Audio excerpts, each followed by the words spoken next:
All right, 3, 2, 1. All right, continuing coverage from Super Bowl 60 Radio Row with Erin Coscarelli from Believe in Rams. You know the Seahawks. You know the Seahawks.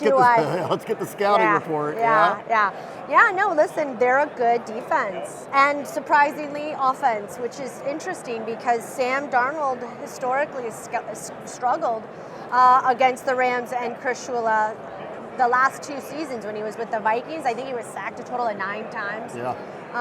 Ton of interceptions, and then this year it just goes to show if you have good people around you, a good coach, smart, think anything's possible. Sam Darnold's doing really well, and now he's in a Super Bowl. Up for Super Bowl MVP is a high chance according to FanDuel Sportsbook, which is crazy. No one saw that coming last year. No, nobody saw that coming.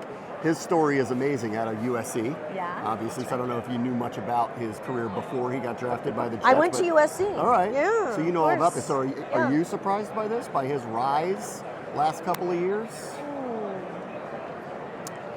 I think it really matters if you have someone believe in you to bring out the best things. And, Sam Darnold has had good coaching around him, a tough place to get drafted when you're anyone in New York and the Jets. Let's just be honest, it's not easy. And I think, he's got really great offensive weapons, obviously a really great coach. And think about it like this. You're in, to me, the NFC West is the toughest division. You've got to play the Rams twice. You've got to, contend, not that but they're the Niners. And when they beat the Niners, the way they beat them the most recent time around, I'm like, oh, the Niners are really banged up. And then they played the Rams this most recent time in the championship game. I'm like, they're the real deal. Because when the Rams were in Seattle Thursday night football, whatever it was, week 16 or something like that, the 2-point conversion debacle, the Rams really had it there in Seattle, which is not easy to play. I've heard it's the most hostile environment from several beat writers. And the Rams really had it there at the end. So I think it's Sam Darnold's leadership. I think he's developed. He's got great coaching, believing in him. And then, of course, obviously the defense. That helps. All right, give us the scoop. Matthew Stafford going to come back? What do you think? I think so.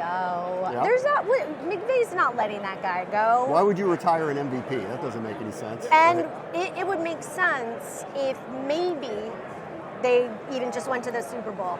There's still something left to play for, I think. And I think Devontae's going to come back. I think he's going to take a discount. I think, they're going to keep that core together. But the hardest and the most interesting storyline to me about the Rams this season is how do you rebuild and contend at the same time? There's no bigger storyline than that in the LA right now. Yeah, I mean, they were the FM picks, then they weren't suddenly, and all of a sudden, the defense is built off of picks. It's interesting how they've kind of managed through this time period to stay competitive with different versions of their team. And now they have 2 first-round draft picks. And think about doing that so quickly after winning in 2021. Not easy to rebuild and do it all over again so shortly after in 2025. Not that they made it to the big game. I just think there's too much on the line. There's too much good stuff happening. Obviously, LaFleur is leaving, but you've got the core there. You've got the 2 first-round picks. You made it there all the way at the end. I don't think Stafford's going anywhere, at least next year. And McVay's lost a lot of coaches. He seems to be okay.